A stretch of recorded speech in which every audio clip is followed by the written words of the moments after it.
principal dificultad en términos conceptuales, ¿no? Para hacer el libro fue que no había acceso a las fuentes, no habían bibliotecas abiertas y entonces estaba dependiendo de la biblioteca personal, ¿no? De tal manera que hay vacíos. He leído mucho a través de las facilidades de Internet y los medios que hay hoy día a disposición para bajarse artículos, incluso libros que están en línea, ¿no?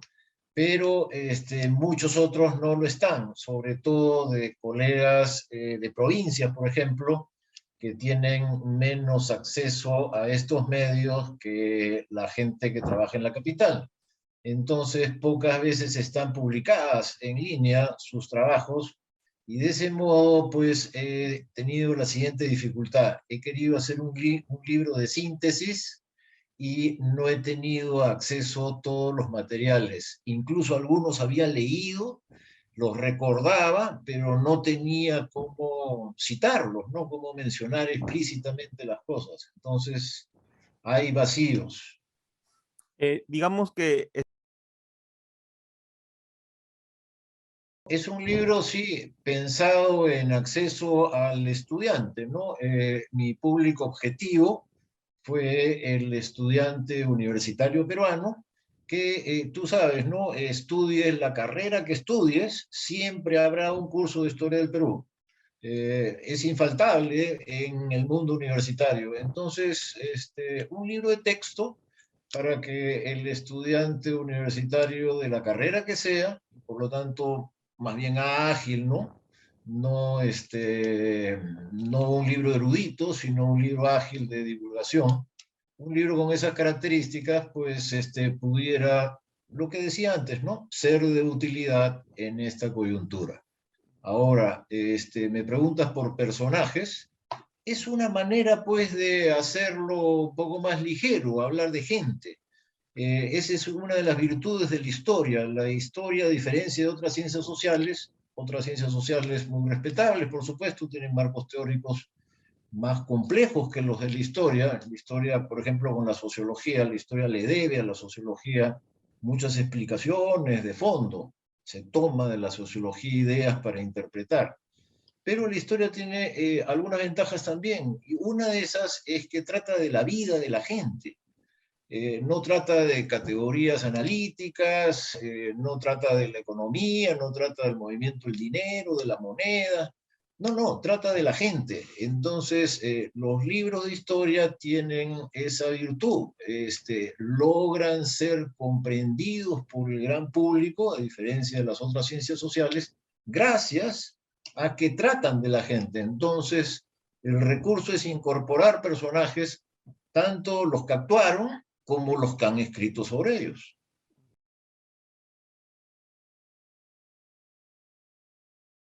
La historia es una interpretación. Pocas veces hay nuevos datos que aportar. A veces, pues, alguien encontró un documento que antes no había y que cambia radicalmente las cosas o que aclara ciertas dudas que siempre hubo, y entonces hay una nueva información. Muy valioso, por supuesto, pero eso ocurre pocas veces. La mayor parte del trabajo de los historiadores es ofrecer interpretaciones, relacionar los hechos, correlacionar, ¿no? En esa época estaba pasando esto y yo explico mi objeto de estudio porque había un contexto y en ese contexto lo importante era aquello. Entonces ofreces una interpretación. Eso es lo que explica también el paso de las generaciones. Normalmente una generación nueva ofrece una nueva interpretación de los hechos, pero no es que necesariamente ofrece nuevos datos. Por ejemplo, la Guerra del Pacífico. Cada generación tiene su propia interpretación de la Guerra del Pacífico. Han ido cambiando los énfasis, se ha puesto el acento en tales o cuales tipos de acontecimientos, y no es que hay nuevos datos, en realidad lo que hay es nuevas percepciones a la luz de lo que se sabe, a la luz de lo que se ha ido trabajando, pero nuevas interpretaciones, nuevas percepciones de por qué pasaron las cosas.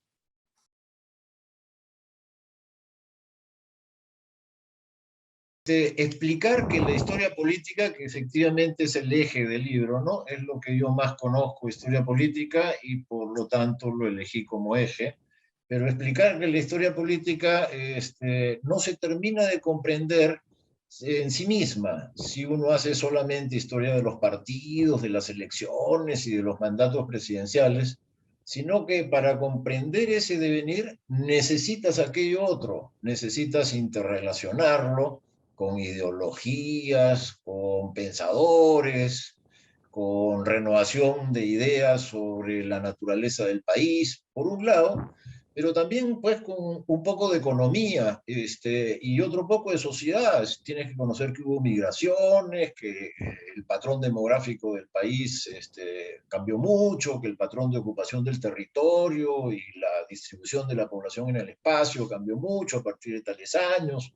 Entonces, para entender la historia política, que efectivamente es el eje, tienes que tener aperturas a otras dimensiones de la vida humana, no solamente las ideologías, que en este caso están bastante bien conectadas, también lo social, también lo económico. Y he tratado, en la medida de lo que conozco, ¿no?, de ir incorporando para hacer más comprensible la historia política, que efectivamente es el tema de fondo.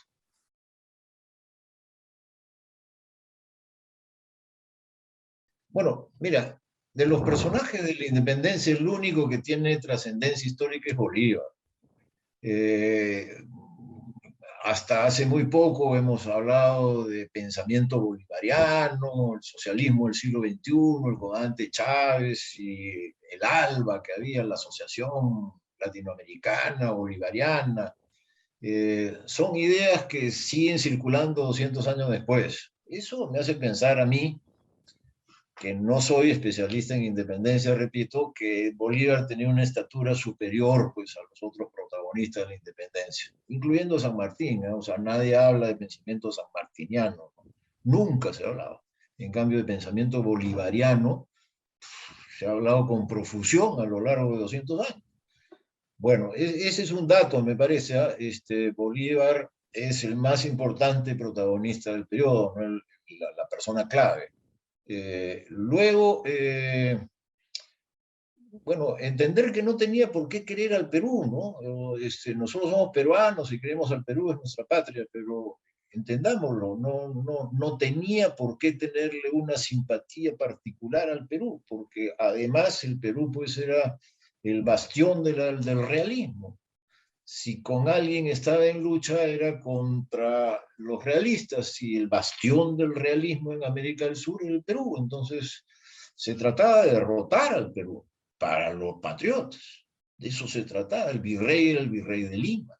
Se trataba de derrotar al virrey de Lima. Entonces, ¿cómo derrotar al Perú? Esa es, digamos, la gran cuestión de la única guerra que ha habido a nivel de todo Sudamérica, ¿no? Excepto Brasil, pero todo Hispanoamérica, una guerra de todos contra todos, como Europa ha tenido muchas o varias, no han habido salvo la independencia, ¿no?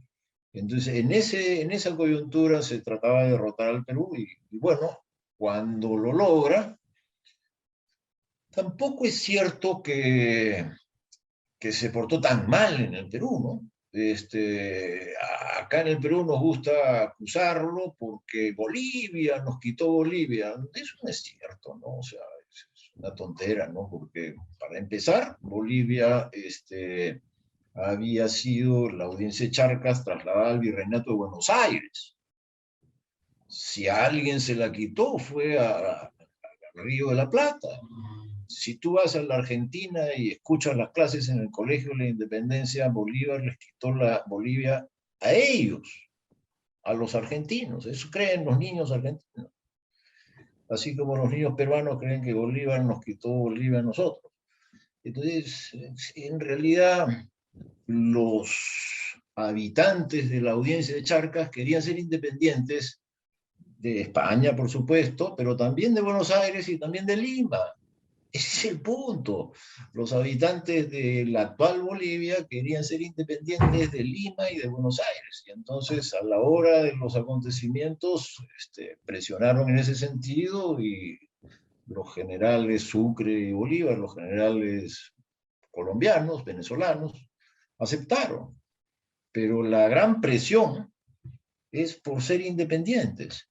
Entonces, en realidad, echarle la culpa a Bolívar por aquello es como, no sé, me parece equivocado, ¿no? ¿Y sabes qué me parece? Que es una reacción ideológica contra Chávez, porque ese debate se planteó cuando Chávez era fuerte, cuando estaba vivo para empezar, y cuando la idea bolivariana, la Venezuela bolivariana, no era como ahora, pues un gran fracaso, sino estaba más bien como exportando su modelo, estaba como fuerte, sólido, y es una reacción contra el bolivarianismo de nuestros días, ¿no? Los seguidores de Bolívar en nuestros días, o los que hablan en su nombre, que era pues Chávez, ¿no? Una reacción contra Chávez es lo que lleva a la última condena que en el Perú ha habido de Bolívar.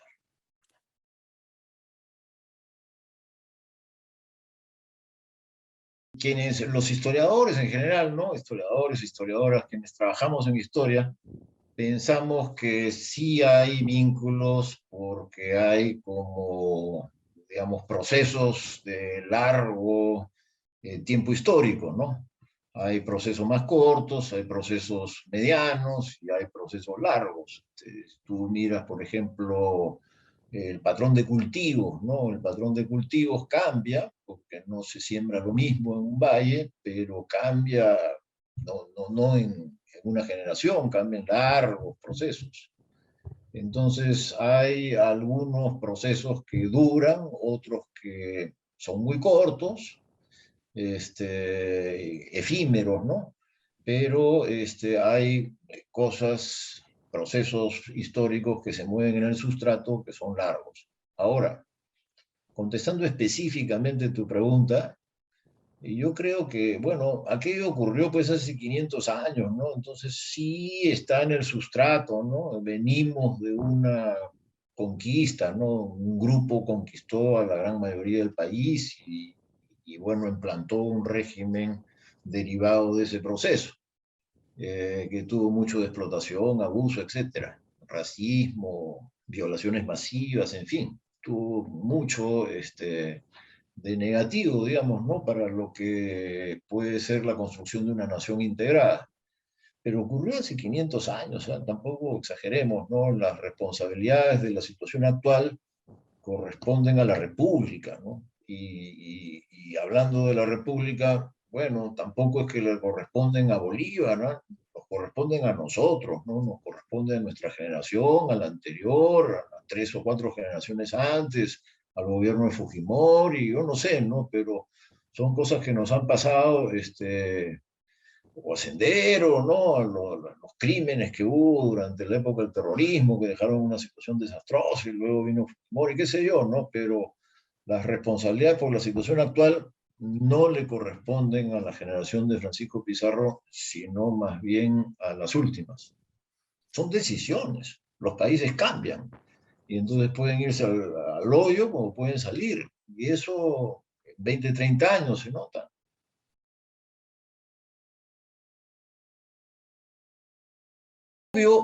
Tú sabes, es un pensador, no fue, ¿no? Un pensador político, filósofo de la política italiano. Y Italia vive en permanente crisis política. Ahí en Italia han tenido más gobiernos que el Perú.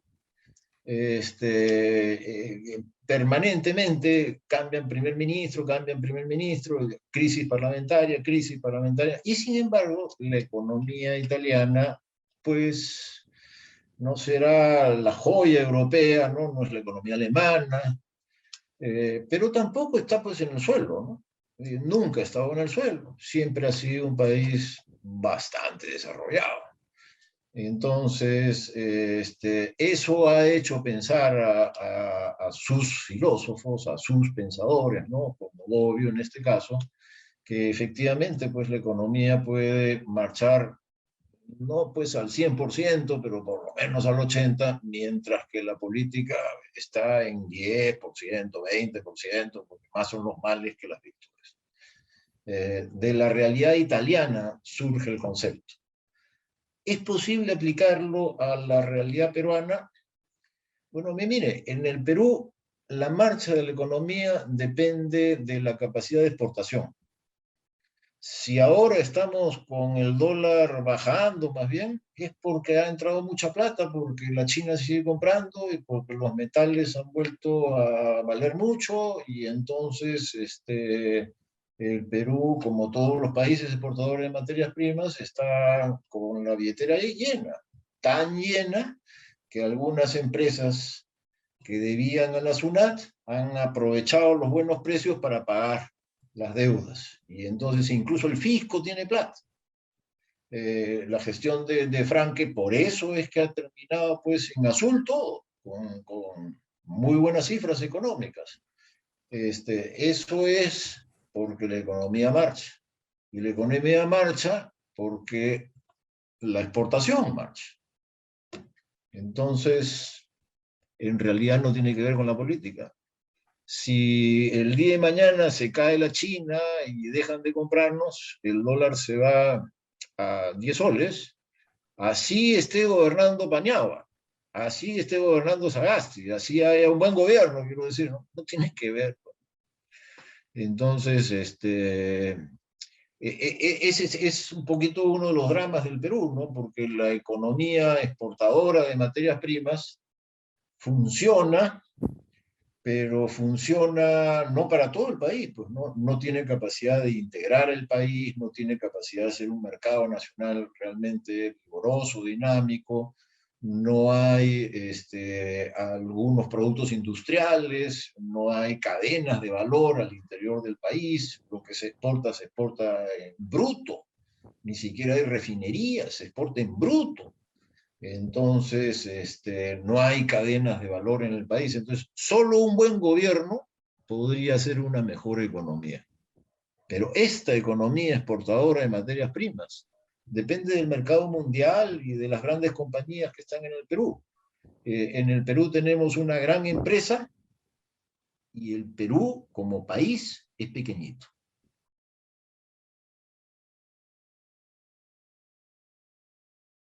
Pedro Castillo, como bien dices, es un símbolo poderoso, un maestro rural, andino, llegando a la presidencia de la República por primera vez en 200 años, el mismo año del Bicentenario.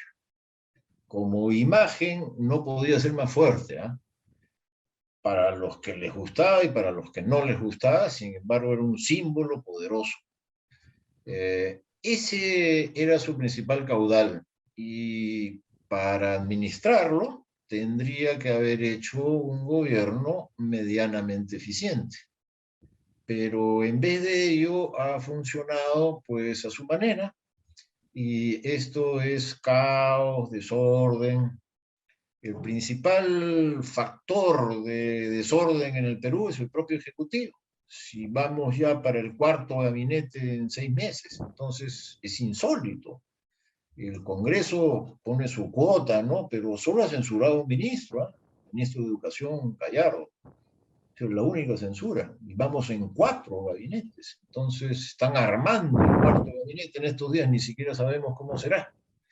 Entonces, el principal factor de inestabilidad es el propio Ejecutivo, ¿no? El Ejecutivo está en trompo y con ello está desperdiciando su caudal político, ¿no? Si su caudal político era el valor del símbolo, 6 meses de caos, pues el símbolo se ha ido evaporando, ¿no? Entonces veo que lamentablemente está perdiendo sus mejores fuerzas, lo que tenía a favor, y no está ganando nada. Se ha peleado hasta ahora último, se ha distanciado de Cerrón, pero se ha distanciado también de Frank, digamos, de Verónica Mendoza, del grupo más profesional que había dentro de la izquierda. Entonces ha separado a ese grupo, ha separado también a Cerrón. No sé pues, con quién va a gobernar, ¿no? No sé.